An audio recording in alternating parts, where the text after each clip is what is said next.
at Perot. My friend, I have been asking myself the reason of this morning's visit.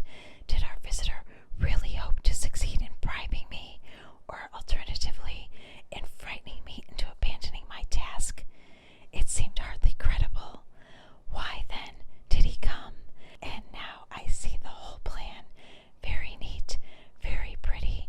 The ostensible reason to bribe or frighten me, the necessary struggle which he took no pains to avoid, and which should make the dropped pocketbook natural and reasonable, and finally, the pitfall. Rue des Echelles, 11 a.m. I think not, mon ami. One does not catch Hercule Poirot as easily as that. Good heavens, I gasped. Poirot was frowning to himself. There is still one thing I do not understand. What is that? The time, Hastings, the time. If they wanted to decoy me away, surely nighttime would be better. Why this early hour? Is it possible that something is about to happen this morning? Something which their anxious Hercule Poirot should not know about? He shook his head.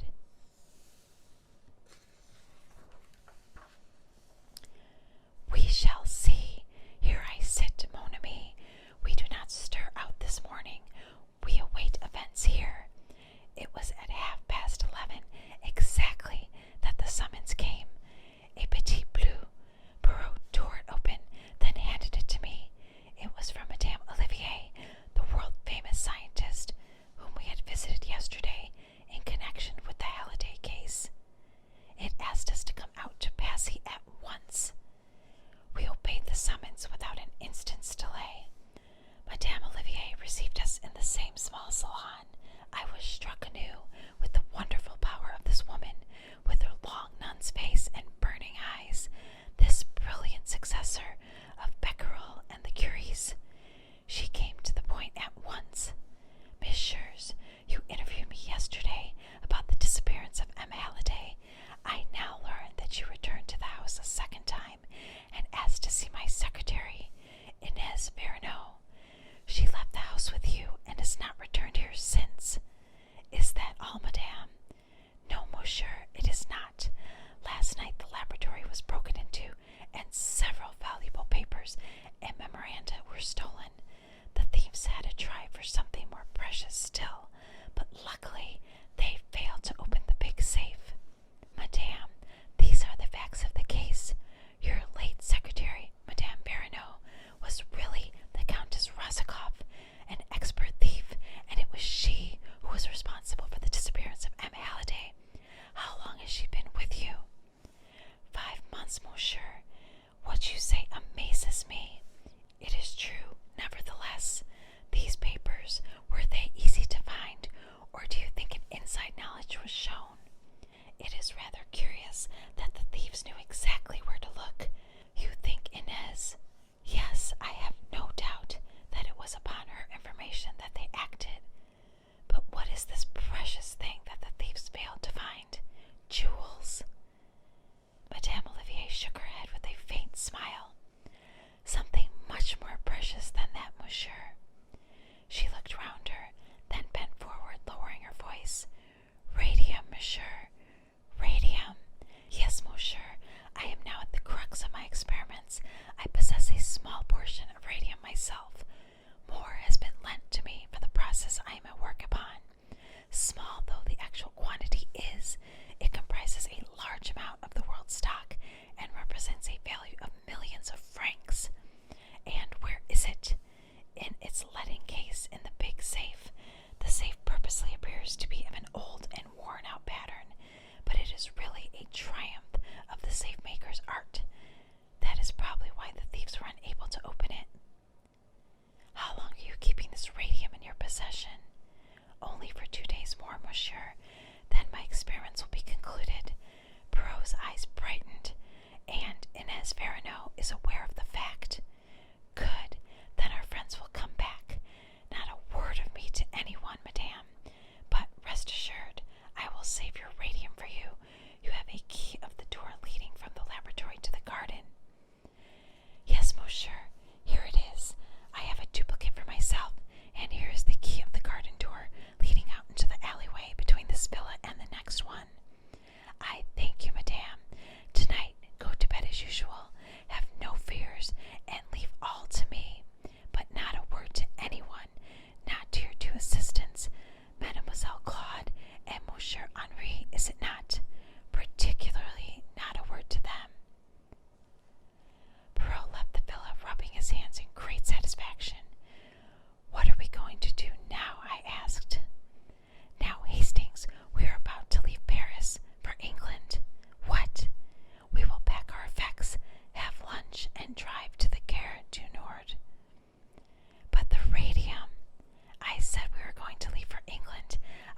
say we are going to arrive there. Reflect a moment, Hastings. It is quite certain that we are being watched and followed. Our enemies must believe that we are going back to England, and they certainly will not believe that unless they see us get on board the train and start. Do you mean we are to slip off again at the last minute? No, Hastings. Our enemies will be satisfied with nothing less than a bona fide departure. But the train doesn't stop until Calais. It will stop it if it's paid to do so. Oh, come now, Perrault. Surely you can't pay an express to stop. They'd refuse. My dear friend, have you never remarked the little handle? The signal d'arrêt. Penalty for improper use. 100 francs, I think. Oh, you are going to pull that. Or rather, a friend of mine, Pierre Campeau, will do so. Then, while he was arguing with the guard and making a big scene, and all the train is agog with interest, you and I will fade quietly away. We duly carried out Perrault's plan. Pierre Campeau, an old crony of Perrault's, and who evidently knew my little friend's method pretty well, fell in with the arrangements. The communication cord was pulled just as we got to the outskirts of Paris.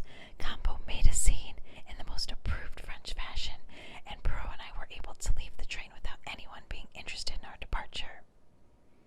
Our first proceeding was to make a considerable change in our appearance. Perrault had brought the materials for this with him in his small case. 2 loafers in dirty blue blouses were the result. We had dinner in an obscure hostelry and started back to Paris afterwards. It was close on 11 o'clock when we found ourselves once more in the neighborhood of Madame Olivier's villa. We looked up and down the road before slipping into the alleyway. The whole place appeared to be perfectly deserted. One thing we could be quite certain of, no one was following us. I do not expect them to be here yet, whispered Perrault to me. Possibly they may not come until tomorrow night, but they know perfectly well that there are only 2 nights on which the Radium will be there. Very cautiously, we turned the key in the garden door. It opened noiselessly, and we stepped into the garden. And then, with complete unexpectedness, the blow fell. In a minute, we were surrounded, gagged and bound. At least 10 men must have been waiting for us. Resistance was useless. Like 2 helpless bundles, we were lifted up and carried along. To my intense astonishment, they took us towards the house and not away from it. With the key, they opened the door into the laboratory and carried us into it. One of the men stopped down before the big safe. The door of it swung open. I felt an unpleasant sensation down my spine. Were they going to bundle us into it and leave us there to asphyxiate slowly? However, to my amazement, I saw that from inside of the safe, steps led down beneath the floor. We were thrust down this narrow way and eventually came out into a big subterranean chamber. A woman stood there, tall and imposing, with a black velvet mask covering her face.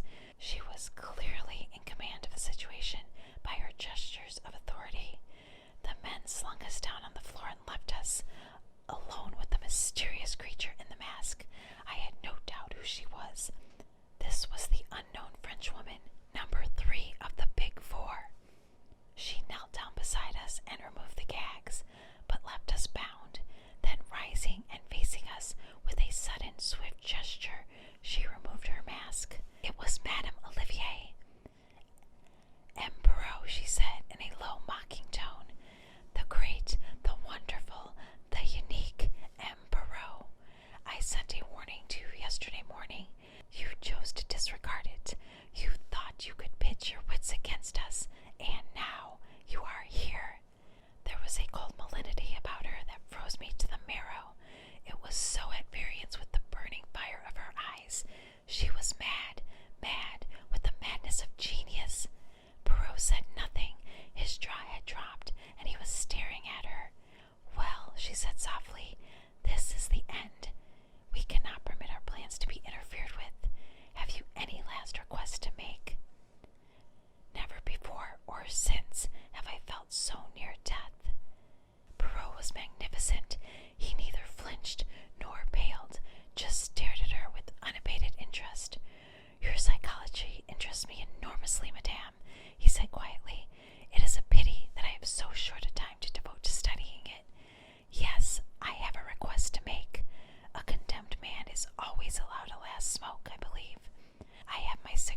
on me, if you would permit. He looked down at his bonds. Ah, yes, she laughed. You would like me to untie your hands, would you not? You are clever, M. Hercule Poirot. I know that. I shall not untie your hands, but I will find you a cigarette. She knelt down by him, extracted his cigarette case, took out a cigarette, and placed it between his lips. And now a match, she said, rising. It is not necessary, madame. Something in his voice startled me. She, too, was arrested. Do not move, I pray of you, madame. You will regret it if you do. Are you acquainted at all with the properties of curare?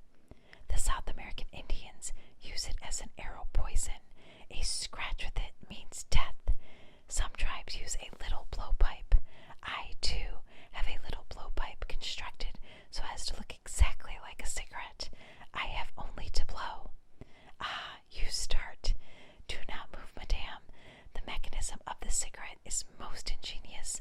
One blows, and a tiny dart resembling a fishbone flies through the air to find its mark. You do not wish to die, madame.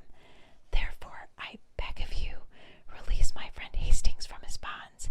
I cannot use my hands, but I can turn my head. So, you are still covered, madame. Make no mistake, I beg of you. Slowly, with shaking hands, and rage and hate compulsing her face, she bent down and did his bidding. I was free. Poirot's voice gave me instructions. Your bonds will now do for the lady, Hastings. That is right. Is she securely fastened? Then release me, I pray of you. It is a fortunate circumstance she sent away her henchman. With a little luck, we may hope to find the way out unobstructed. In another minute, Poirot stood by my side. He bowed to the lady